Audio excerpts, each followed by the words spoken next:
Welcome to the Everyday Warriors podcast, the perfect space to speak my truth and dive into deep conversations with others.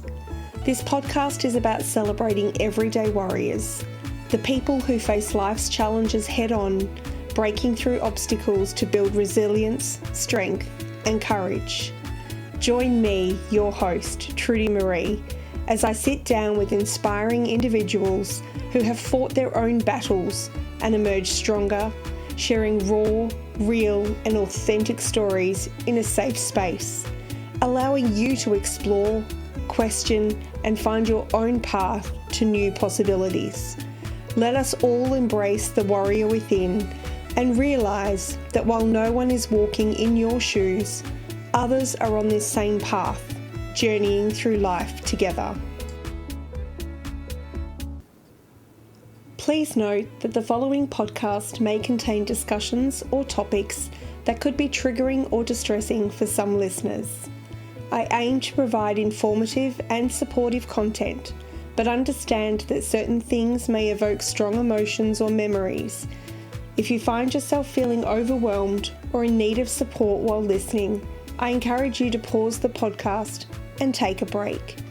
Remember that it is okay to prioritise your well-being and seek assistance from trained professionals. There is no shame in this. In fact, it is the first brave step to healing. If you require immediate support, please consider reaching out to Lifeline on 13 11 14 or a crisis intervention service in your area.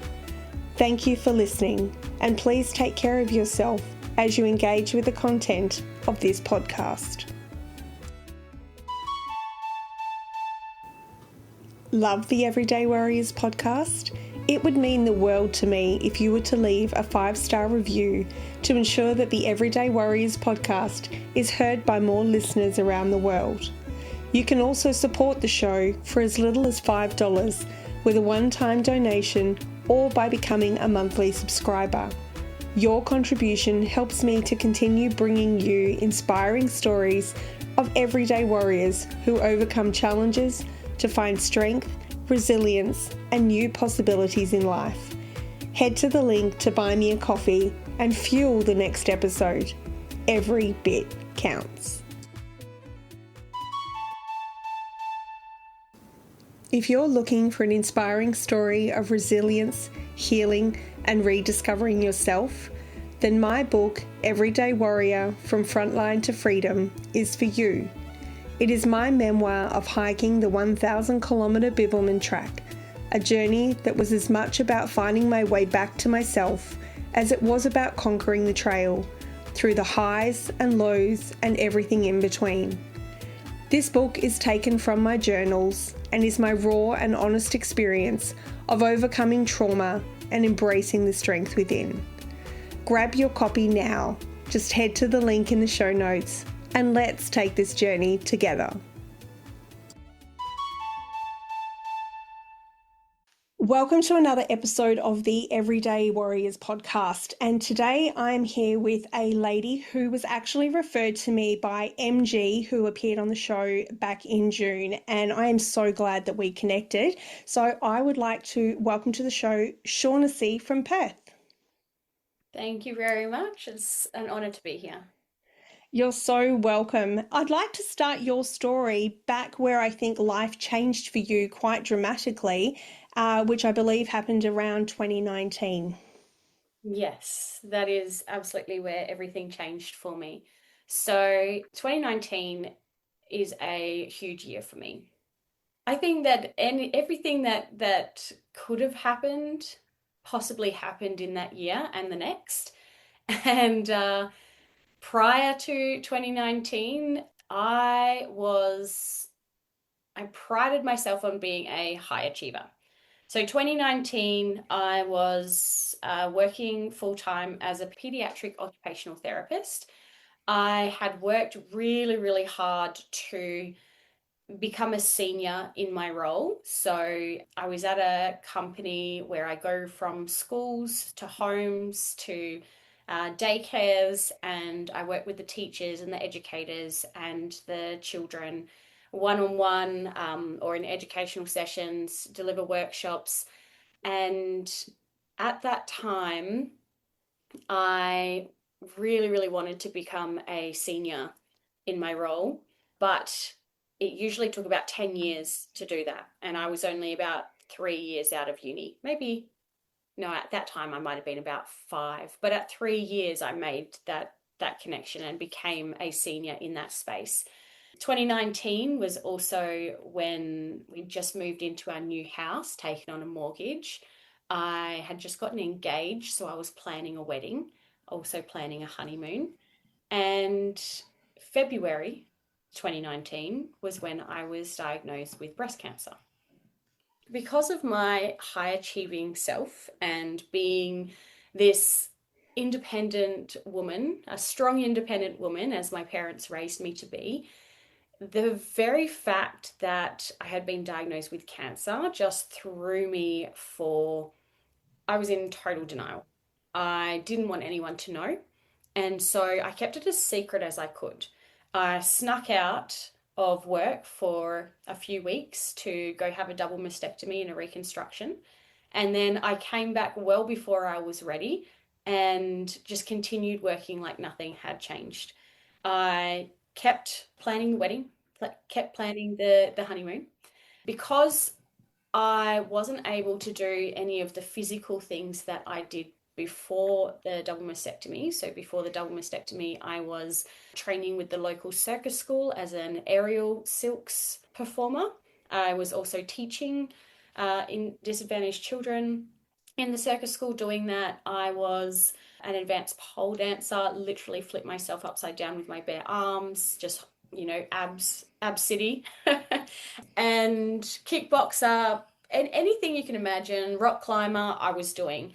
And so I couldn't do any of them when I had my double mastectomy. And when I say I went back to work before I was ready, I mean, I couldn't even curl my fingers to open a car door because of the surgery. So, and my job involved driving to all these different places. So I actually had to back in to my car from behind and unlock the car door that way. So that was that was completely uh what kind of was a time that I felt like I needed to prove that this weakness was not me. I did not want to identify as a cancer patient. And so, Wow. yeah, go on.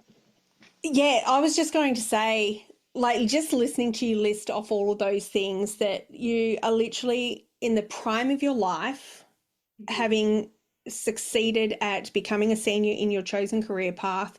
You've taken on a mortgage, you're engaged, you're planning a wedding, you are physically active in the fact that you are going to circus school, you're pole dancing, you're kickboxing, like you're fit and healthy and everything seems to be going right. Mhm. To then just receive this diagnosis that and have this surgery, like we're not talking minor surgery here, we're talking major surgery, not only to have something removed but the reconstruction as well. That's a big deal. And I guess you weren't very old at the time either. I was 27. Yeah. That's So, life changing in the prime of your life for anybody. Yeah, and I absolutely agree that the reconstruction component of the surgery made the recovery so much bigger than it could have been. If I had have just chosen to have the mastectomy, I'm sure that I would have been back to doing things within months, maybe. But the fact that I chose to have a reconstruction at the same time meant that my recovery was actually years rather than months. And I had to have multiple surgeries to be able to finalize the reconstruction. So yes, I was absolutely in the prime of my life with everything going for me. I thought that I had the best possible life, even in terms of what I was eating. I was a 100% plant-based, gluten-free vegan, and I had been for a year prior to that. So I was physically fit and healthy. I was mentally fit and healthy. I was doing really well in my career, doing really well financially. Like literally, I had checked all of the life boxes. Yeah, that's like just hearing you say that, I can only begin to comprehend that. Like, my mum has been through her own breast cancer journey. She had a single mastectomy with no reconstruction. And I've watched what she's had to experience going through that, but she's doing this in her 60s. So I'm just trying to imagine what that was like at 27 to, your life literally changes right before your eyes. Yeah, absolutely. But in that case, I did everything that I could to not allow that to happen and to sort of sweep it under the rugs and just keep on going like nothing ever happened.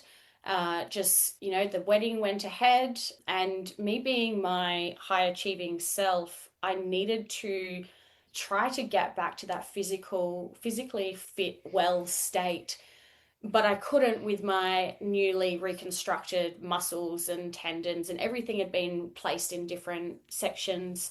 I'm not sure how much you know about how a reconstruction is done, but there's usually three different ways that you can do a reconstruction. The first way is to use the muscles from your back. And because I was a rock climber, a pole dancer, an aerial silk performer, like there was no chance anyone was taking my muscles from my back. So the other option was to take the fat from your tummy because it has a blood supply in your lower tummy. But the surgeon told me that I just didn't have enough fat in my tummy to be able to do that. And so the only option I had was to use implants.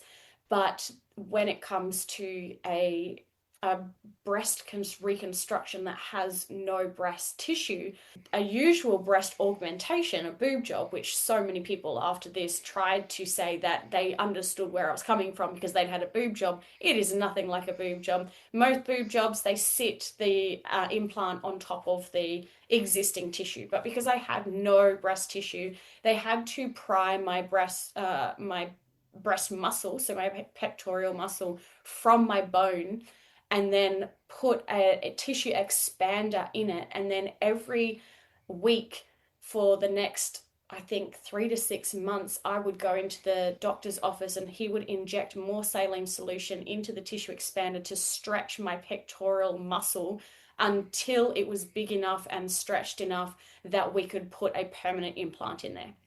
So Wow, completely that's different.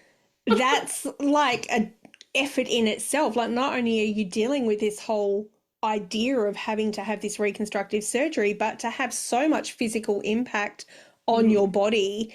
Like, I never really fully got that that was another option of doing it. I've heard of the other two options that you talked about, but I haven't actually heard of that particular option. So that's new to me as well. And what an ordeal to have to go through.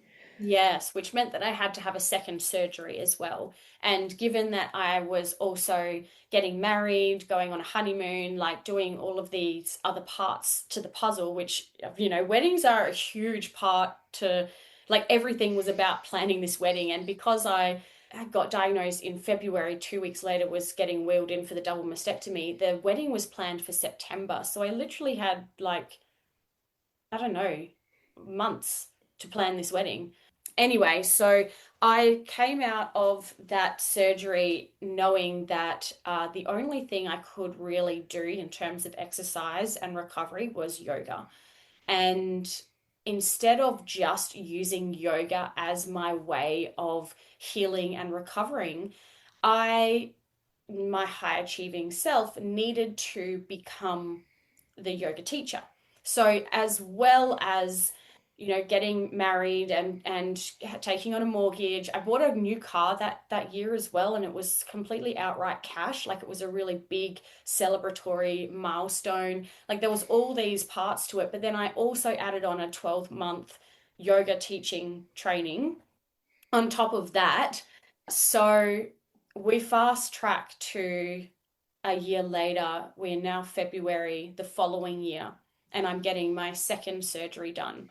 I've just returned from our honeymoon, and we've just had Christmas, and February 2020 is when COVID hit. So, amongst all of that, I'm then having a second surgery. I am about to complete my yoga teaching training degree. So I become a yoga teacher as well. And I start to feel this pain in my chest. And this pain sort of radiates through my left shoulder. And so I start seeing a physio, and we, agree that it must be just complications from the surgery because I'd only had the surgery like a month or two earlier. Meanwhile, everything changed in terms of my work because now COVID had hit. And at being an occupational therapist, I wasn't able to stop working. I was an essential worker. So I had to put on all my PPE and still go to all of the daycares, still go to all the schools, still go to all the homes to do all of this. But in addition to my 9 to 5, it also became open the laptop at 7 a.m. to get all of the online stuff done because now we're moving everything to online, and then go to work and then come home, continue working online until 7 p.m. So my sort of 7.5 hour days became 12-hour days with no extra pay. And the stress was just amounting to, it was just so much that I remember actually just calling my boss and saying, I need to take some mental health days. I just need to take some days. And they granted it at the time. They didn't have any sort of mental health days in the contract. But when I asked for that, they granted 2 days for me, no questions asked, and then implemented a mental health 2 days per year for everyone. So that was actually really great for that. But I took those 2 days off, and it was great because for those 2 days, there was no stress, there was no pressure, no pushing. I, at that time, had a team that I was looking after. So, in addition to doing all of my KPIs, I was also managing a team. I think I got to a team of 9 by that stage of therapists that I was helping. I was also taking on students. So students were shadowing me, and I was going to they were contracted at a school. So I would be making sure I added my hours there. I had the highest KPIs of anyone in the company. I had higher KPIs than any of my therapists that actually worked for me. And so I was basically setting them up for failure because I was clearly overdoing it all to try and prove something, and I still don't know what. But I took those 2 mental health days, and then I returned back to work, and nothing changed. Everything was exactly the same. And I remember driving home from work just stuck in traffic, trying to go from north of Perth down to south of Perth through the tunnels, through the narrows, and just sea of brake lights ahead of me. And I was basically stationary, and I was just in a space of overwhelm and just exhausted and just done with it all. And I remember throwing my hands up in the air and just like going, I just wish it would all stop. And at the time, I didn't mean life. I just meant like everything in it. Like it was just too much. Everything was too much. And I didn't know how to make it stop. And it was only weeks after that moment that I got a scan done to see what this pain in my chest was. And it turns out that it was cancer, and it had returned in my bones. It had returned in my sternum. And the pain was that the tumor had grown so much that it had fractured my bones. It had grown from the marrow of the bone and opened the bone up because it had grown so big. Wow. So you've said so much in that section of just what you were dealing with at work. Like if it wasn't hard enough for everybody else during that whole COVID period and what people were having to deal with, you are first and foremost dealing with your own medical issues, which is then causing stress in the workplace because the workplace has become more stressful because of the conditions of COVID. And then to top it all off, you're now diagnosed a second time because the cancer has spread, metastasized to your bones, and not just a little bit, but to the point where you've suffered a fracture because the tumor has grown so large. I mean, You've dealt with it all, hun. Yeah, not to mention that all the pressure I put on myself to be the highest, KPI that in the company, have the most in the team. Like I was putting that additional pressure on myself to try and prove that I was, I don't know, worthy of being where I was. Yeah, and I mean, I know what that's like being a high achiever and always striving to be more. And there comes a point where even the universe turns around and says, "Hold on, you need to slow down." And I Yeah. think in your case, it's not the nicest of situations to be in, of course, but this is was it a wake up call for you to literally go, "Oh, I need to slow down here"?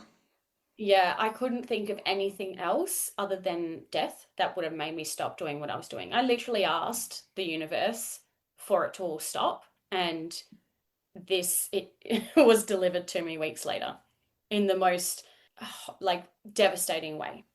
But I can't think of anything else that could have happened. I could have broken a leg. I could have, nothing else would have actually made me stop. I had already had cancer before and I still didn't stop. Yeah, you said that you went back to work way too soon and kept going.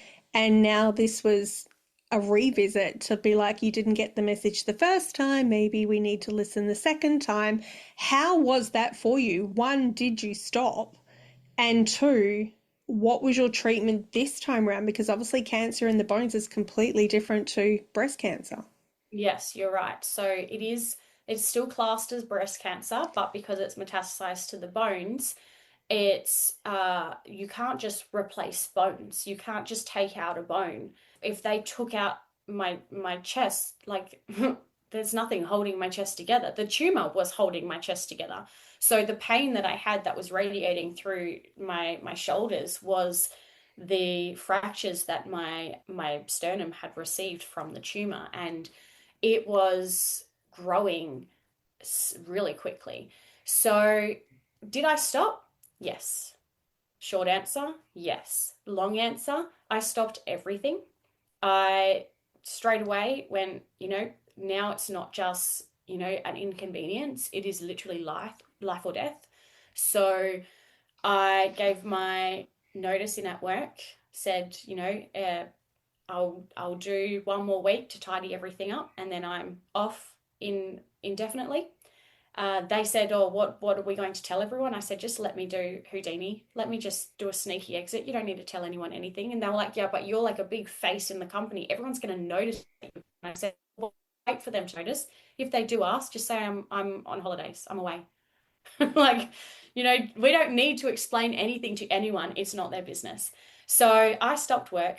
I was also at that time, I was teaching yoga on Sundays. So I was working Monday to Friday, 7 till 7, and then also teaching yoga on Sundays, Sunday mornings. I basically just had 1.5 days off a week. So I stopped that as well. I stopped everything until all I had left was eating and sleeping. And so I thought, with my busy mind, with my high achieving self, instead of coming out of this with an idea about what I was going to do, like coming out of it with clarity on my life, I would probably fixate on the one thing that I could do, which was eating, and turn that into some big thing, maybe a recipe book, or maybe I'd run around town trying to find special ingredients to create new recipes or something like that. So I decided to take that out too. So for 40 days and 40 nights, I swallowed no food. Was that a complete water fast? Yeah, so I did do the water fast for 20 days and then I did juice fasting for the following 20. I hired a fasting coach who basically said that I was not heavy enough to do the full 40 days without it being like real repercussions. So I'm not a light person by all means. I'm not thin or anything like that. I am very average. I'm actually quite heavy because of the muscle that I had from all the activities that I was doing. But in saying that, I didn't have excess weight on me to lose over 40 days. So we decided 20 days for just water and then 20 days on just juice. And that, I think, is the biggest treatment I ever have done in my life, because it forced me to slow down. When I had no energy because I had no food in my body, I couldn't do anything. I had no way of concentrating on anything. I was really, I couldn't even go for a walk without being puffed out. Not that I was allowed to because of COVID. I was pretty much confined to my own house anyway. And so most of the days I spent, it was winter in Perth, and we had a beautiful, beautiful winter that winter with so many beautiful sunny days. So most of the days I was just sitting outside in the sunshine on my blanket, and yeah, I was just journaling. I hired a counselor at the time, and we did online sessions. I met with her every single week. Her name was Ray, and she was incredible. She was also a psychotherapist and a medium. And so when I first met with her, it was 2 days after the reoccurrence of the diagnosis. And I was such a skeptic at the time. I was a skeptic of anything that wasn't science driven. Everything had to be see it to believe it. I had a science degree, so any woo woo was absolute down the drain. So I met with her because someone told me that they'd helped her, and she was like, okay, so what I'm going to do is I'm going to pull some cards, and then I'm just going to close my eyes and feel into the energy and all this sort of stuff. And I was just rolling my eyes as if, and I did not let her know what I was going through because I didn't want to give anything away. And in the end, she goes from complete smiles, like, this is what I'm going to do. I'm like, yeah, fine, whatever, do it. And she closes her eyes, and instantly everything just shifts, and her whole face just dropped. And she opened her eyes and she goes, this doesn't make sense. Someone is sick, but you look so healthy. I don't understand, but it has to be you. And it could have been anything in the whole world, but she used those words, which was so spot on. It was the first sort of opening into this new world that I had with her. Wow. I mean, especially for somebody like you said, you're a skeptic, you're science driven, your science background with your career, you're referred to this person who is supposed to help you. And the first words out of her mouth have you literally going, what the hell have I got myself into? Yet she couldn't be more pinpoint accurate into your journey. How did that change for you moving forward? Obviously, you said you had weekly sessions with her, but what opened up inside of that whole other world of the non-science, I suppose? Yeah. So she, I just paid her for a one-off session, and she ended up finishing that session going, I just have a pull to help you, and I don't even want to charge you for this because I see you as, I see helping you as helping my daughter, because she had a daughter that was a similar age. And basically, she decided to meet with me every single week on Zoom and helped me dive into why I was driven the way I was, the core beliefs that I created as a child that no longer served me. There were things like my parents raised me to be this strong, independent woman, yet to me, strong meant physically strong. It meant not showing emotion. So mentally strong. So you could see everything in my life was exactly that. It was strong physically, mentally, career driven, financially. Everything was so strong that we had to break down that strength. And she said to me, what if you were not strong? What if you were weak? What if you were dependent? What if you were low achieving? And instantly, my whole body, my gut, everything about me said my parents wouldn't love me, which I know as an adult is so untrue. But that is what I had taught myself, that I needed to be all these things, because if I didn't, my parents wouldn't love me, which was not the truth. And so over that time with her, I reconstructed what the truth was, which was that they would love me regardless and unconditionally. Which they had probably proven to you time and time again throughout your diagnosis and the support and love they had for you, given what you were going through medically. But it's amazing what our bodies hold on to. It's amazing what stories we tell ourselves so many times that they become the truth for us. And it's not until we have that experience of working with somebody that we can actually, like you said, start to look at those childhood traumas, look at those values and beliefs that we created when we were younger, that we are still telling ourselves in our adult lives, but possibly no longer serve us. Hmm. Absolutely. So those 40 days were the hardest days of my life, harder than recovering from a double mastectomy, harder than getting to day 13 on just water, getting to day 14 on just water. I had to go from getting through day to day to getting through hour to hour to getting through minute to minute. When we got to day 18, day 19, day 20, they were the hardest days of my life. Once I got to juice, it felt so easy. It felt so easy. But what happened when I came to juice is that I started getting this fear creeping in that I was then 20 days on water so thin. My bones were jutting out. And so this tumor was so visible on my body. It was like a big mountain with a tent set up on it. And you could see it through my t-shirts, you could see it through clothes. Luckily, it was winter, so I could wear scarves if I needed to go anywhere. But it was so painful. I couldn't breathe without it hurting. I couldn't sleep without it hurting. I couldn't drive without it hurting. And once I entered this juice stage, I felt like it just decided to take on a world on its own and just grow and grow and grow. And my fear grew with it. So by the time I finished the 40-day fast and had another scan, we actually saw that it had grown so rapidly. This tumor was now, I think it was like, I feel like it was 6.5 centimeters, but that doesn't sound right. That might have been the original one. Anyway, it was huge. Still a And decent size. yeah, it was huge. And the doctor was very, very condescending. He basically took one look at me, and I was so thin, so frail. My whole, like everything about me was just withdrawn. And he was just like, you need to do something. This is unacceptable, basically.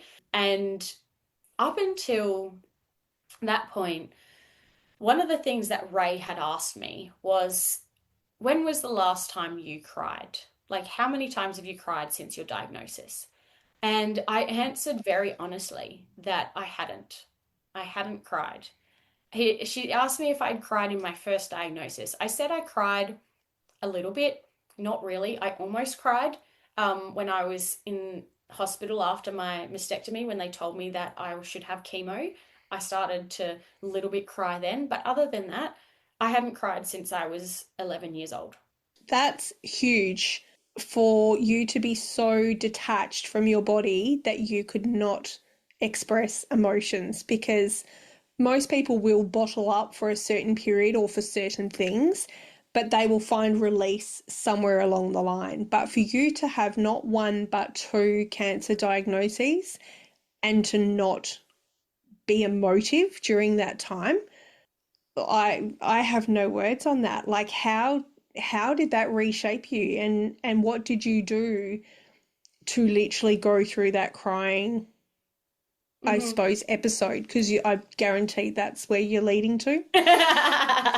Yeah, so I do have a memory when I was 11. I worked through this with Ray that basically it was such a trivial event. It wasn't traumatic, it wasn't anything other than my childhood best friend calling me a crybaby when she hurt my feelings. And I decided, and she told all my friends that I was a crybaby. And so I decided from that moment that I was never going to be a crybaby. And every time we came to a point where people would cry, I could feel the tears at the brim, but there was no way I was allowing them to fall over because I was not going to be called a crybaby. So that's why I didn't cry. And it feels so trivial because it wasn't this big traumatic event. But we do get to this point where I've received this scan. We've come home. It's just my husband and I at home. And prior to that, we were trying for children, but we basically put that on the back burner, going, nope, this is not a priority right now. We just need to get through this. And he said to me, what are we going to do? And I just said, I am in no condition right now to be able to make a decision about this. And that's when I finally let go. And I finally just allowed myself to be a mess. And it was the messiest mess that I've ever experienced. And my husband was a mess, and I was a mess, and we were just messes together. And the treatment options that I had been given to me was the doctor had said basically you need to do radiation, which at that time in my mind was this massive, big, toxic thing that would kill me, essentially. Anyone that I knew that had been through cancer, okay, been through cancer treatment, they die. I don't know anyone who's survived cancer, and if they do, it comes back and they die from that, or something happens. Like, I just didn't have any good connections with cancer and treatment. So any treatment options scared the shit out of me. So he wanted me to go on this drug called tamoxifen, which you're probably aware of, and do radiation. Chemo wasn't an option. He said that that was a last resort at this stage because we were looking at metastasized cancer in the bones and it was inoperable. So we're going to do all of these things first. And if none of them work, then we're going to go with chemo. So I was so scared. And that day was my breaking point where I just let everything go. I was an absolute mess. I texted Ray, said, I need to speak with you tomorrow morning. Like, I don't know where my head's at. I don't know what I'm going to do. I just need to have a chat. And she said that she was going on holidays the next day, but she'll book me in at like 6 a.m. before she leaves, which is so, so beautiful. And so that night, I didn't make a decision. I just let it all go. And that is where the magic happened because the very next morning I woke up knowing exactly what I was going to do. And I felt so clear about it. I didn't need to speak with Ray. My husband came to give me a kiss goodbye to leave for work. And I said to him, I know what I'm going to do. And he straight away just stops going, okay, what are you going, like, what are we doing? And I just said, I'm going to take tamoxifen and I'm going to do the radiation and it's going to work. And I just knew that it was going to work. And that day I called the hospital, booked in my radiation session, which I don't know if you are aware, but they tattoo you. I went in for tattoos that day. They tattoo you on your body where they're going to line up the laser beams every day for radiation. And I started taking tamoxifen that day. And I was on my way home from the hospital and I realized I hadn't told my parents. And that's when it clicked to me that I wasn't doing this for anyone else. And that was such a huge thing for me because my parents wanted nothing more than for me to listen to the doctors. So did my husband. So did everyone around me. But I was so resistant to it because I didn't want to make a decision based on fear or based on what someone else wanted or someone else's opinions. So this realization that I was on the way home and I'd done all of this without even informing my parents was huge. And I called my mum and told her, I'm on the way home from my radiation planning session. This is what I'm planning to do. And I could feel, was holding on so hard not to let the tears brim and be strong for me. I mean, that's incredible that you were able to not only completely break down and have this mess, as you called it, of emotional unleashing, because realistically you've stored this up for the last 15 to 20 years. Like, it's not, oh, that happened yesterday and let's just release it. This is like multiple years brewing. And inside of that, and just being that vulnerable to let it all go, that you got clarity, not just for your healing journey, but to be able to make decisions for you and prioritize yourself in a way that you'd probably, even though you say you're a high achiever and you've done things, it was always because of something else. And so to actually have this clarity that's just about you, that's you're the priority and that no one else matters, Mhm. like kudos to you, because that's such an enormous breakthrough. Thank you. Thank you. Yeah, it was huge. And the next few weeks was a completely different experience. So, since that one day, every day after that, the sun was shining. Everything was beautiful. I had such gratitude for waking up every single day, and I would skip into the radiation clinic and I would, I had long brown hair at the time, tan skin from sitting in the winter sun all winter, and would wear these tiny little shorts because I'd been in the sun, even though it was a winter day. And I'd skip in, go grab my number that tells me what chair to sit in, go grab my gown, and I'd go sit in the chair and I'd walk past all these people that were old and frail with no hair in wheelchairs, and they just look at me walking past, going, she does not belong here. And I knew that I was doing something really, really incredible right there and then in my healing. And 10 days after that decision, my pain had completely halved. I was starting to breathe with more ease. I was driving with more ease. I was sleeping with more ease. And a week after that, the pain had completely gone. Like absolutely gone, zilch, nothing. I'd still had a fractured chest, but there was no pain there anymore. And I had noticed that the tent that had set up on the mountaintop had actually been packed away. The mountaintop was still there, but the tent had gone. Like it had completely smoothed out. This cone shape had started becoming a round hill. And I was so like motivated by how I could already physically see and feel these changes. And so when I had my meeting with my radiation specialist about 2 weeks in, he said, "How are you going? What are you finding? Like let's just have a chat." And I knew that I was now no longer in any pain and the tent had been packed away. So I asked him, "What am I expecting to see right now?" And he literally chuckled. He looked at me and chuckled, saying, "You're not supposed to see anything right now." I'm like, what do you mean? Like, I'm seeing things. And he says, "No, you've got 25 rounds of radiation. You have 5 weeks of radiation. You don't see the effects until you finish treatment. That's when you see the treatment has worked." And I thought, okay, well, maybe it's the tamoxifen, like the drug that I'm on. That must be the thing that's working. So I asked him about the tamoxifen. He goes, "No, it takes 6 weeks to get into your system. Like you're only 2 weeks in." And that is when I knew that it was me that was healing me, not the treatment, not anything. It was me that made the decision that whatever I chose was going to work, and that how powerful the mind is. I read a study on this new chemo drug, and they had a test group and the one that was taking the drug and one that thought they were taking the drug. They were just The taking, placebo. yeah, the placebo. They just had salty water getting infused into them.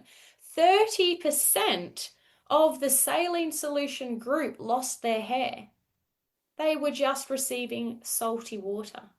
Yeah, it's amazing the power of the mind. And I need to ask you, because even when you said about talking with Ray and having the sessions with Ray, you came from this such science strong background that you just had no idea about anything on, like you said, the woo side. Yet here you are in front of a doctor saying you're 2 weeks in, you're not going to see any results until 5 or 6. You're already seeing results. You already know that you're starting to heal. What was that like for you, having to almost jump the fence? so to speak. Well, see, the thing is, I never jumped the fence. It's still science-based. I had learnt through all of my research over that time and talking with Ray that at a cellular level, your body, when it's in fight, flight, chronic stress, cannot heal. But as soon as you open it up to love, to peace, to gratitude, this cell opens up to healing. So even at a science level, it's still not woo. True. Right. Yeah, so we can still see that even that science, that quantum physics, that all of this, there is stuff there that proves that all of this is possible. But it did change my if you can't see it, I don't believe it side of things. Got it.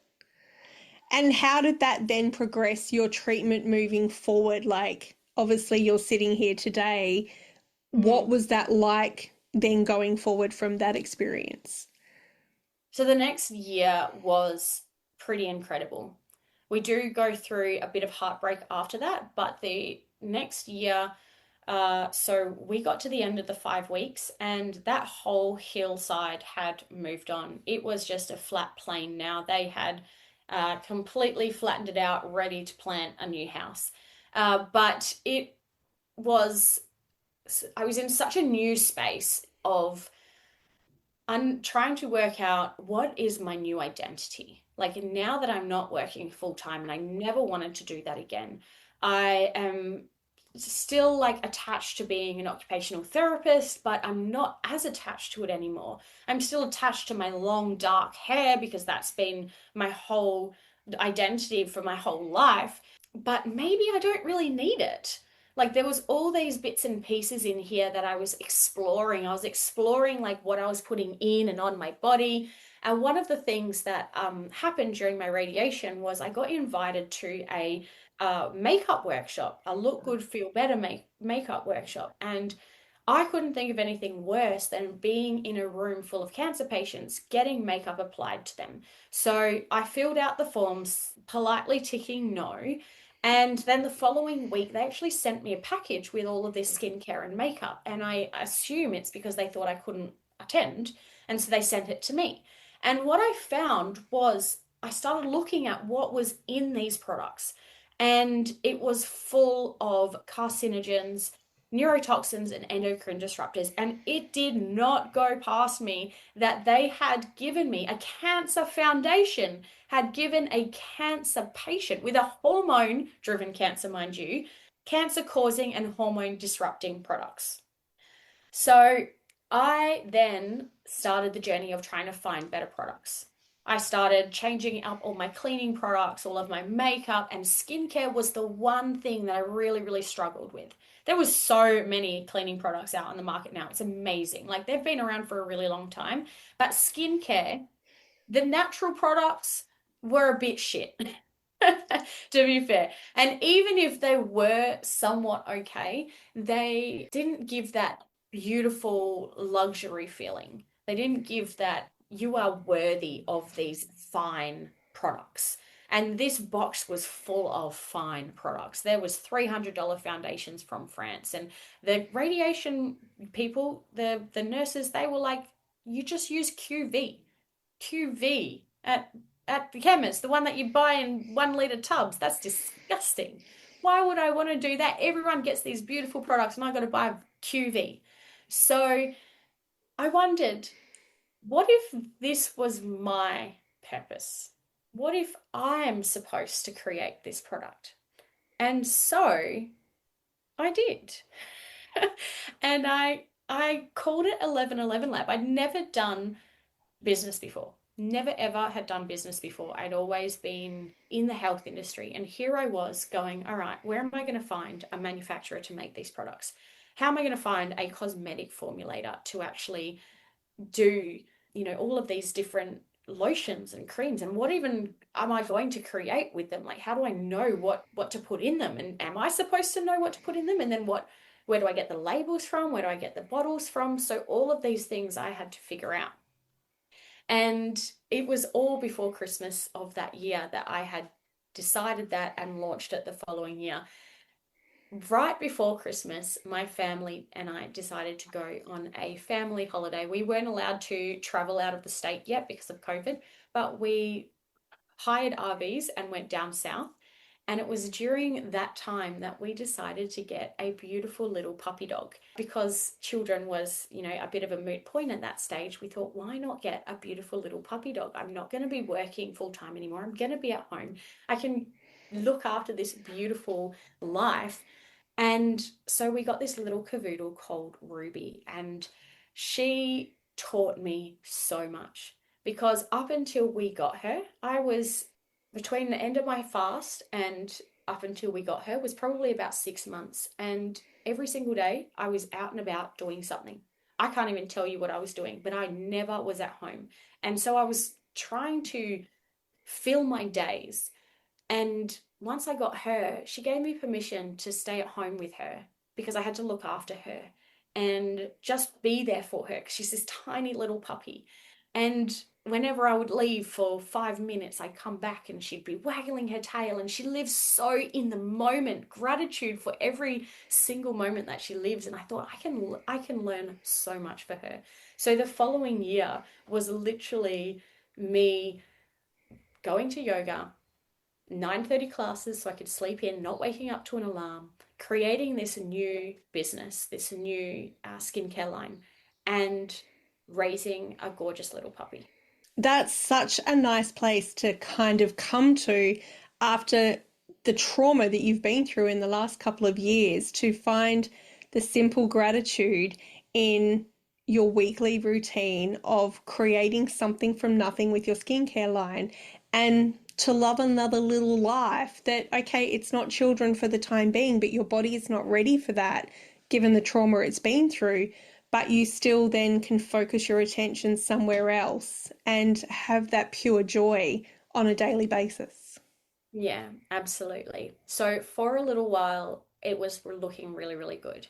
I had gotten my skincare line to a place where it was being delivered all over the country, and it paid for me to go to a conference in the Gold Coast and go to this awards night where my products actually won awards. So it was such an incredible experience to be at this event with a literal champagne tower and take a champagne from this pyramid of champagnes and then go and get my medal that says that I'm a award-winning product business. Like, it was just absolutely surreal. And from there, it just took off. But at the same time, this creeping fear started coming back in because while I was actively doing something, I was actively doing radiation, or I was actively working with Ray, or I was actively doing some sort of healing treatment, I felt like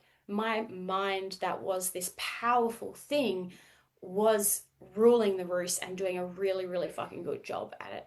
But then when all of that sort of laid off and I wasn't really doing anything, the fear started creeping in again of what if it comes back? What if? I don't think I could go through it a third time. I think, I just don't think I can do it again. And we got to 2 years after that second diagnosis, and we'd booked a trip to Bali to celebrate getting to 2 years. And the scan was the week before we were leaving for Bali. We got that scan back, and it was not good news. It was the cancer had returned, but this time it had returned in my sternum again, in my breast, the same place it was originally, and this time in my lungs. So I was looking at a very, very different prognosis from the last two diagnoses. Wow, like you've had 2 years of a healing journey. You've had this wonderful moment of celebrating, and congratulations too, by the way, on having an award-winning product line, because that's an achievement in itself, regardless of what journey you've been on. But Mm-hmm. to then be looking forward to this holiday, you already had the fears sneak in, and to now have that confirmed that, what am I going to do third time round? Mm-hmm. So what did you do? I gave up. I completely just gave up. I fell in a hole.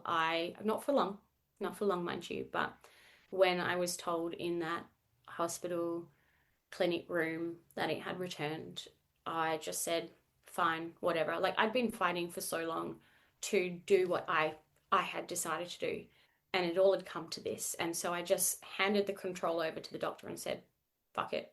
What do I got to do? You just tell me and I'll do it. Like, I'm not even going to try anymore. And so he had said that I needed to start getting these injections into my tummy every single month to shut down my reproductive system so I would be in menopause. And the reason for that is because the only drug that I could take was this drug that only works in postmenopausal women. And so they had to put me into menopause so that I could then take this drug. So not only was I getting injections, but I was also taking a very, very potent drug on top of that, which I would take every day for the rest of my life. And I would have these injections every month as long as I stay in non-menopause, premenopausal. But the thing was, when my husband had said to the doctor, okay, had said to the doctor, okay, so what are we looking at time-wise? You know, we're looking at like 5, 10 years, that kind of thing. And he just shook his head and just said, years, if you're lucky. So we were not in a good place. And putting you into perimenopause, I have to ask, does that then basically cancel out the opportunity of ever being able to bear children? Correct. And it's not perimenopause, it's menopause. So we take a fully functioning reproductive system, and overnight, or, you know, with the injection over the next couple of weeks, it goes from fully functioning to completely dormant. So yes, it takes out the opportunity to have kids. But I did say this to the doctor, what about kids? And he said, basically, if you're I can't remember his exact words, but basically his words were around, there's no point having kids if their mum's not going to be around. Oh, wow. Yeah. Like that's a pretty negative response Yeah. to, like you said, you'd already put the idea of having children on hold because of your cancer treatment, and Mm-hmm. that was still very much in your future plans. So now to not only have that potentially taken away, but then a doctor to say, well, what's the point anyway? I can Mm-hmm. only begin to imagine what was going through yours and your husband's minds at that Mm-hmm. time. Yeah. Yeah. It was a very, very low point. And my mum, I didn't want to tell my mum because anytime I talked to my mum about something to do with this, she would usually just hang up because she just couldn't talk, or she would hand the phone to dad and I just wouldn't hear her. Like, she just could not just bring herself to be functional. And so I didn't want to tell her this, but of course I had to tell her this. So I'm in the waiting room to get this injection. I literally walked from the clinic room where he said, the cancer's come back, and across the waiting room is the chemo ward where I was going to get the injection. So I just walked across, sat in the waiting chair to hear my name get called out, and I called my mum. And I think she could hear the defeat in my voice, because instead of her struggling to be functional herself and me being strong for her, she said to me the words that picked me back up. And she said, you have done this before. Everything apart from this one thing is beautiful and healthy. Let's just get through this one thing. You can do it. And that's all I needed to then pick up my big girl pants and walk into the room to get the injection. And this injection is a bloody big injection. It's not liquid. It's a injection that is a pellet, like a tablet. They inject a tablet into my tummy. Wow. So yeah, it's something that even the nurses are scared of. So we went to Bali, and it couldn't have been better timed, because we could get away from it all and just pretend for a while that nothing was wrong. We ended up booking this health retreat that had, you know, fresh juices and health shots and all this sort of stuff. So for that week we were living in a health oasis, and I Snapchatted 24/7 so that my parents would see that I was alive and well and okay. I knew that if they could see me, then they would be okay. Which is still like, thinking as I'm saying this to you now, I'm still thinking of everyone else. I'm still thinking about making sure that they are okay. So we went to Bali. I came back and I was in a weird space of what's the point of it all? Like, what's the point of continuing 1111 lab? I'd got it to a really beautiful place. It just needed some gasoline on it now to really let it go. But then what would be the point if I'm not going to be around? It would just, I don't know, that was just a really, really tough place to be. So I thought the best thing to do would be to just visit my family right now. And they're in Geraldton, so they're 5 hours away. So I would just surprise them. And everything that could have went wrong, went wrong. Like literally everything that could have gone wrong that weekend went wrong. I didn't even make it to Geraldton before my car broke down and I had to get towed to Geraldton. By the time I got there, the surprise dinner that I was supposed to jump in on had been cancelled because my mum was taking my dad to the airport because he was flying to Perth, where I live. And then when I finally did get my car fixed and I was ready to come back because I was only planning to go for 2 days and I'd overpacked for Bali. So this time I literally took an overnight bag with 2 shirts, 1 pants, and 3 pairs of undies. And I was on my way back 3 days later, call Blake, my husband, say, look, car's been fixed. I'm on my way. And he says, actually, probably best you stay there. I've just had tested positive for COVID. So COVID was the last thing I needed at that time.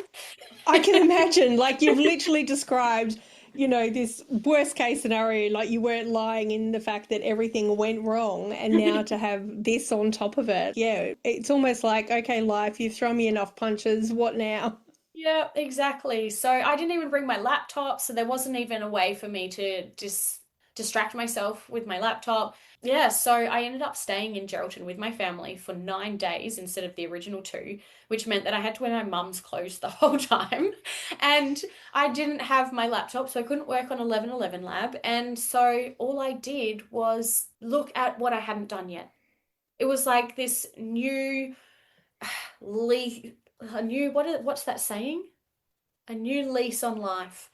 And I thought, what have I not changed? What have I've done everything possible. I have literally turned my life upside down, but what haven't I changed? And the one thing I hadn't done was change my diet.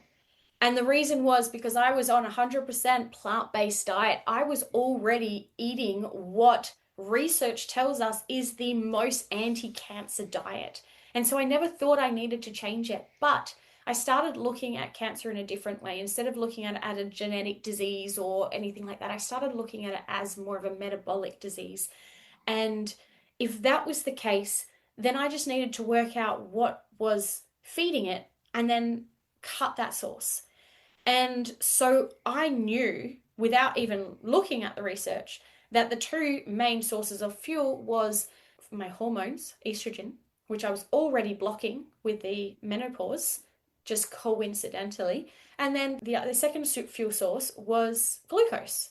And I'm not sure if you know, it's not really common knowledge, and I don't know why, but PET scans, which is how they test for cancer, is all that is they take glucose, which is just sugar, and they make it radioactive so that it glows on the scan, and they just inject your body or infuse into your body glucose and test where it goes in your body first because cancer feeds off it before anything else gets it.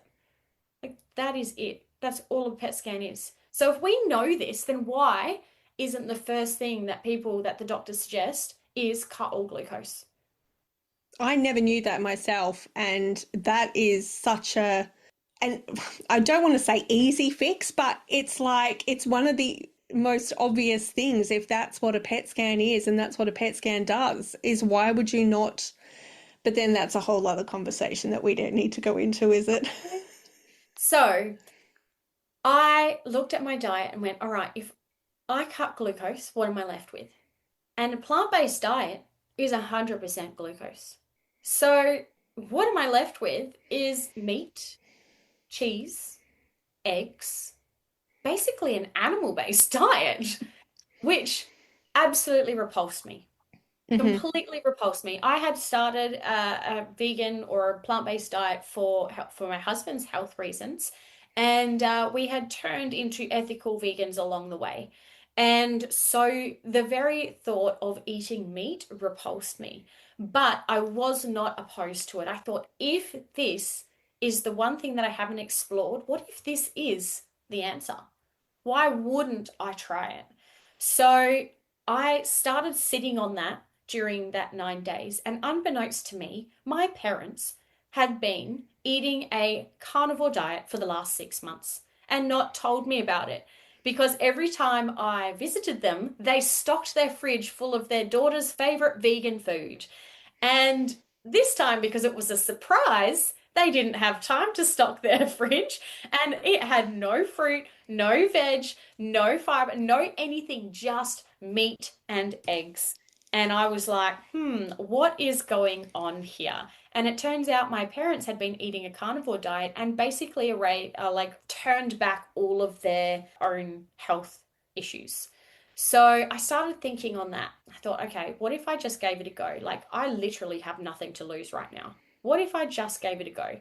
And just did it for like 6 weeks. I've got my next scan in 6 weeks. Then I'll figure out whether or not it's the right thing. If it looks worse, then we change it up. If it looks better, well, pretty hard to look better, but maybe if we just like slow the growth or maybe even like just halt it.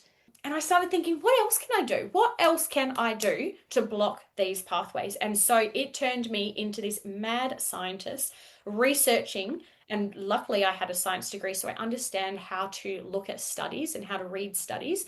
I researched every possible pathway to cancer, to my specific breast cancer, and put that, made a list and put next to it a way to block it, either through a herb that I can get access to or through a drug that we already have on the market but might be for something else. So, for example, to block glucose, if I did have some glucose in my body, I could take a diabetic drug called metformin, which lowers blood glucose levels in your body, in your blood.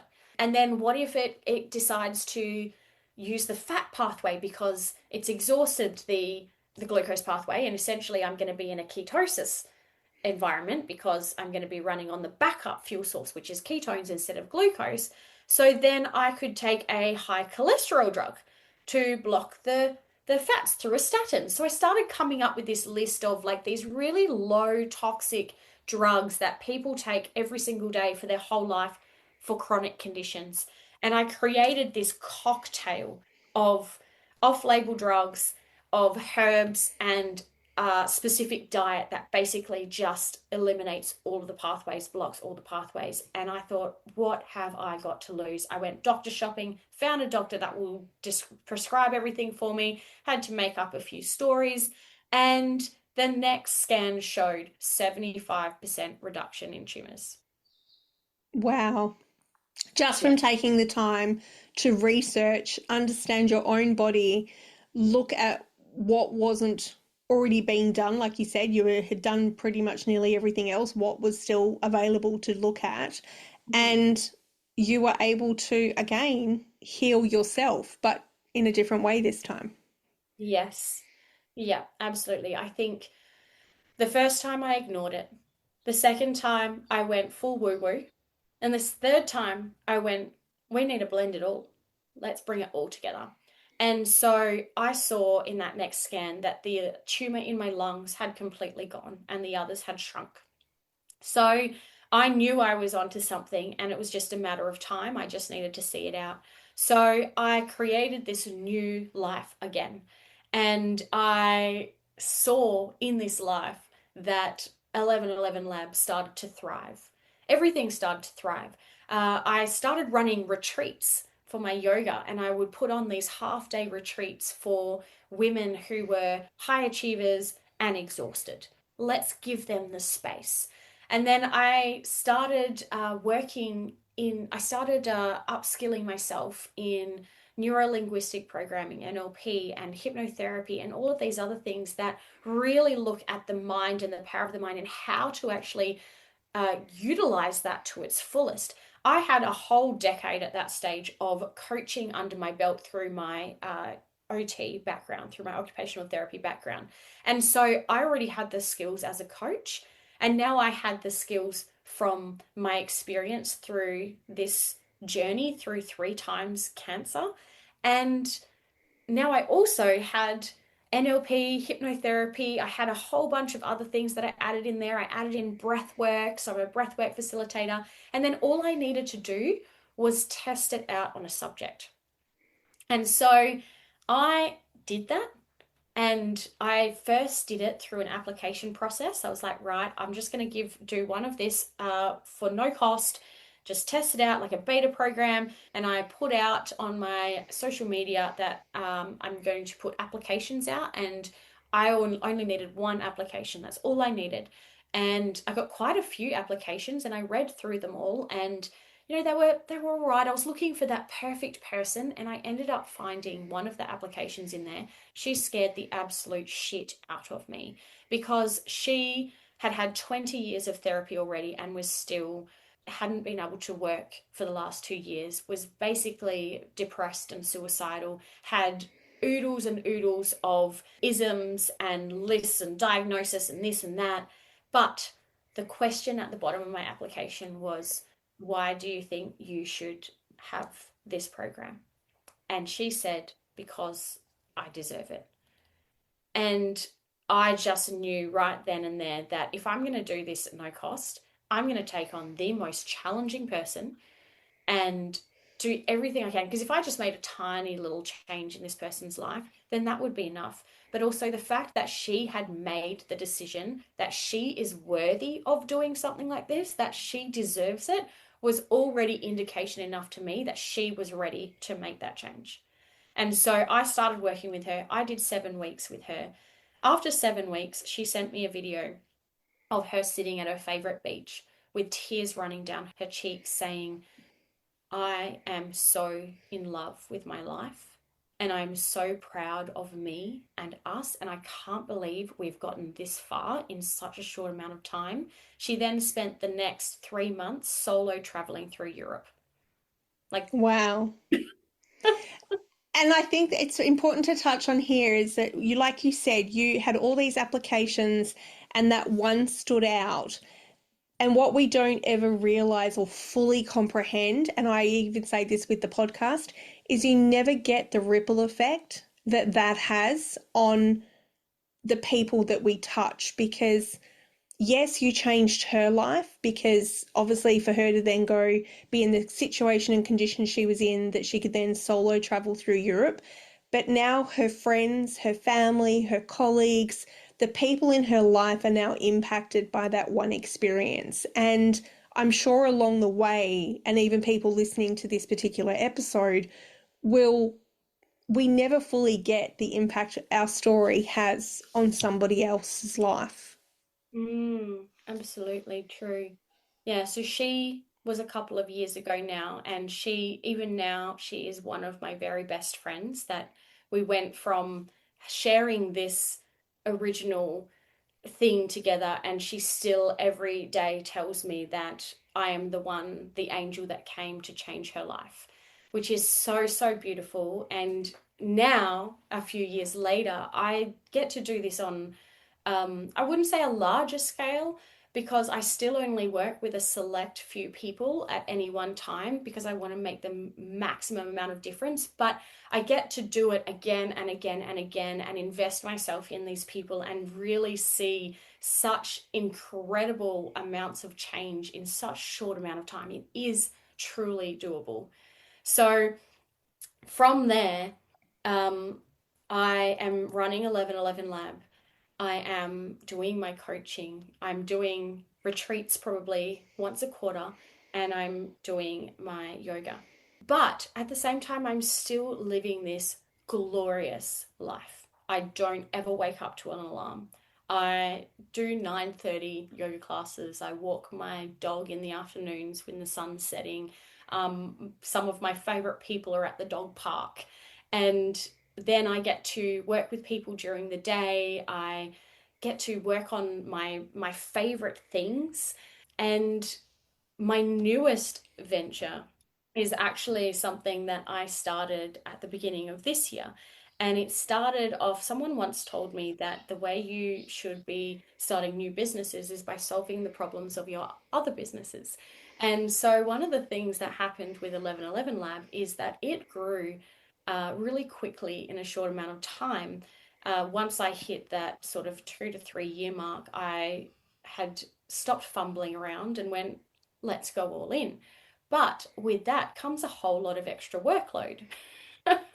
And so I ended up finding that because I was doing all of the roles, I was the social media manager, I was the admin, I was the customer service, I was basically every aspect of that role. I needed to work out how to still be able to grow this business but be able to grow it without doing it, if that makes sense. So I had already moved it into a warehouse where I had a team that was fulfilling the orders. So that had released a lot of the bigger picture things, the day-to-day things, I should say. And I had heard about these VAs, which are virtual assistants, and there's Australian virtual assistants, and then there's a lot of Australian small business owners are hiring through the Philippines because it's a lot cheaper. Yet they still get a really good rate because of the cost of living is so low there. And so I hired a VA and it made me work more than ever. Like it was I end up having to micromanage. She would screenshot my emails in my customer service inbox and send them to me saying, what should I say? And then she'd ask me questions all day, and I might as well have just done it myself. And so I ended up having quite a team of VAs and people working for me. And whilst the revenue was starting to increase, my work was just going overboard. And I was basically working 24/7 for a business that I started for freedom. So I ended up resetting, let them all go, and started again, going, all right, I'm going to hire properly this time. And so I spent a lot more time on the recruitment, and it was a really, really vigorous recruitment. And I eventually found my unicorn. And my unicorn was amazing. She did everything for me. And I had all these friends now that were also small business owners because of the networking that I had done with 1111 Lab. And I realized that they also had the same problem. They were hiring VAs and they were having more work. And so they ended up, like, I ended up just saying to them, we'll just use my VA. And so they would hire my VA. And I did that 4 times before I was like, okay, this is a business opportunity. This is a business model right here. And that's also when I realized I'm a serial entrepreneur now. And so I did that. I decided to start my own VA agency, and I had a very ambitious goal of starting it at the start of the year, setting it all up, ready to take on first client by May, and then having that business be completely self-sustaining and running by the time I go on an overseas holiday in September for a month, so that it would completely run without me. And so now we're at a stage where it does run completely without me. We're going to test it out, and then I'll be gone and it'll be ready to go. So now we are looking at a completely different life to where I first began, which was working 24, not working 24/7, working 9 to 5 or 7 to 7 in the end, plus 6 days a week, and just being in so much stress and mental health to now actually running 4 different businesses, never setting an alarm, and being completely relaxed and enjoying every minute of it. I love that for you. And I think it's such an incredible achievement. You're still that high achiever with so much on the go.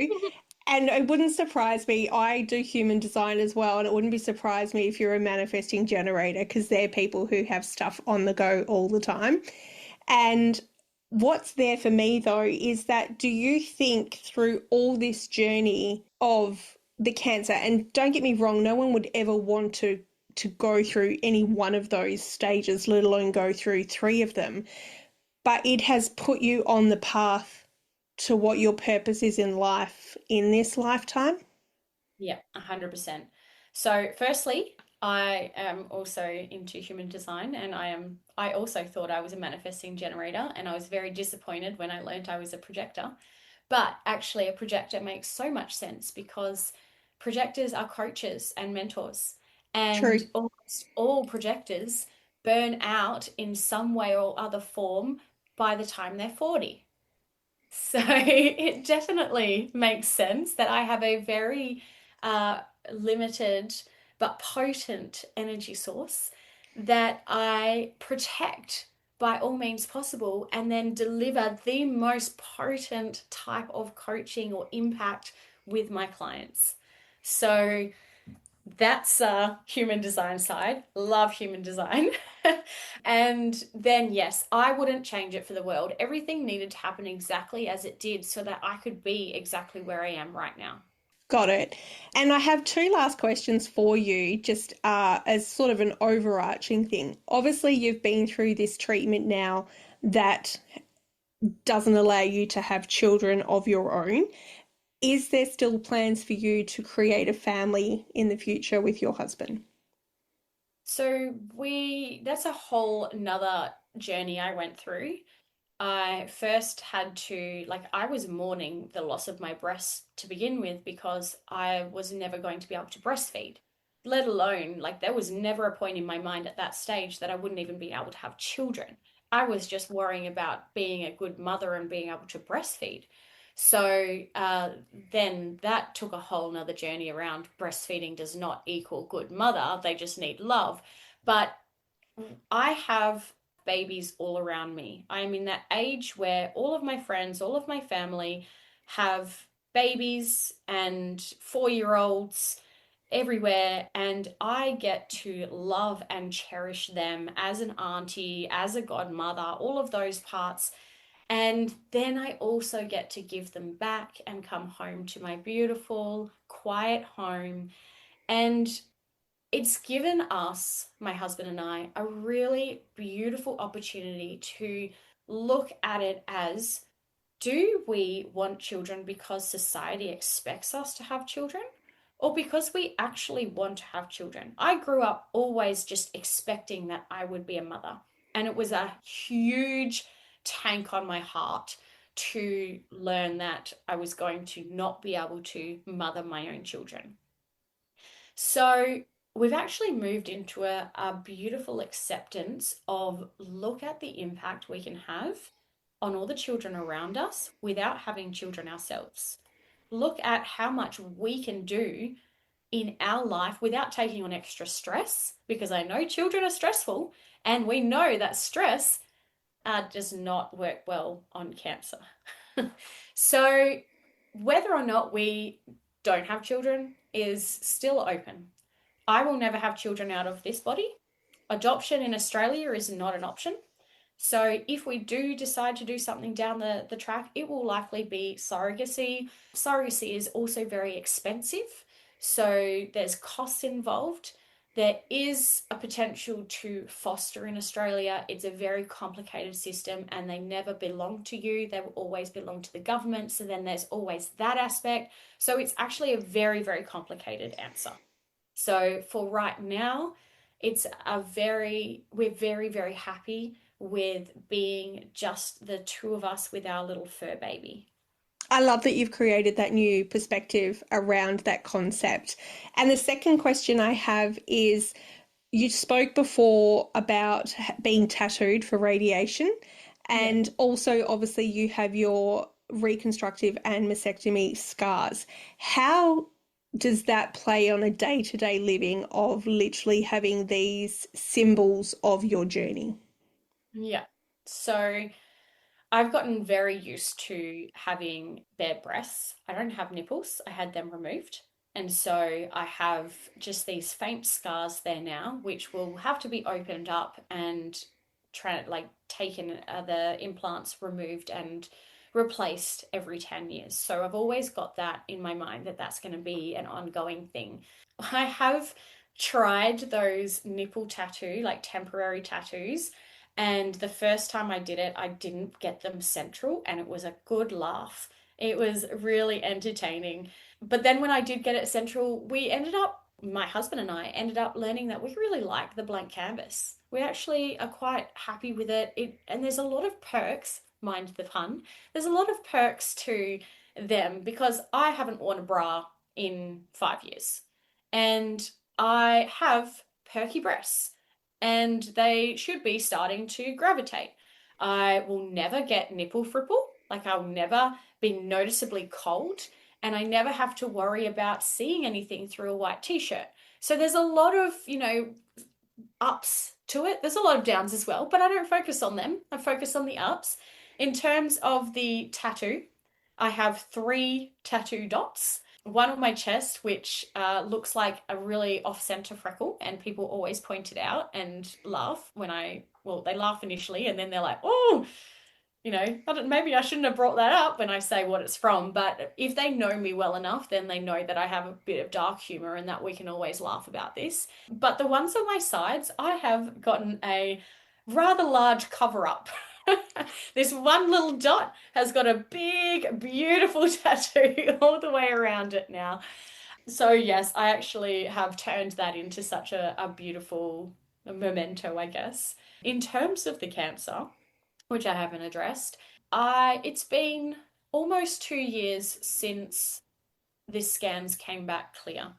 So I think it was a little over a year from when I came back from my hometown eating meat and exploring off-label drugs.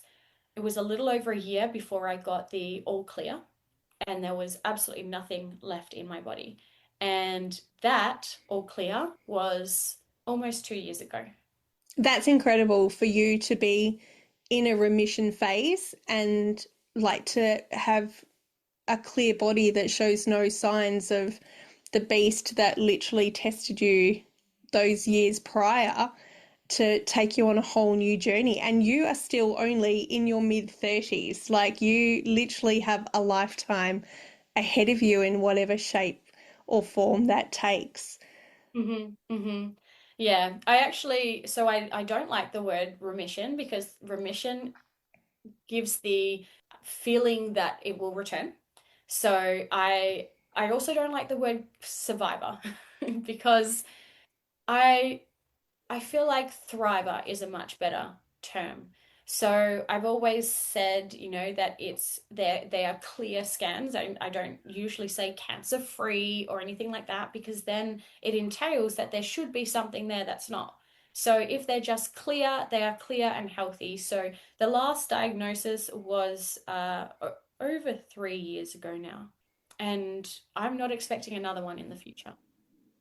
I love that. I love that positive outlook. And thank you for clarifying around the use of language because it is a difficult one that it is all in our language of what we create. And the fact that you said that you create a clear scan because that's what it's supposed to be. It's supposed to be a clear scan for each and every one of us. So thank you for sharing that. I want to thank you so much for vulnerably sharing your story. Like, it is an incredible journey of what you've been on over the last 6 years, and that you've not focused on the negative aspects. You've focused on the positive. You've looked for solutions, and you've ultimately created a life that you can really love and live into a future that has, by the sounds of it, endless possibilities. Yeah, yeah, just getting started. Yeah, I love that. And I always love to finish the podcast episode by asking, what are you most grateful for today? I am most grateful for my biggest teacher, which is cancer. Thank you for tuning in to the Everyday Warriors podcast.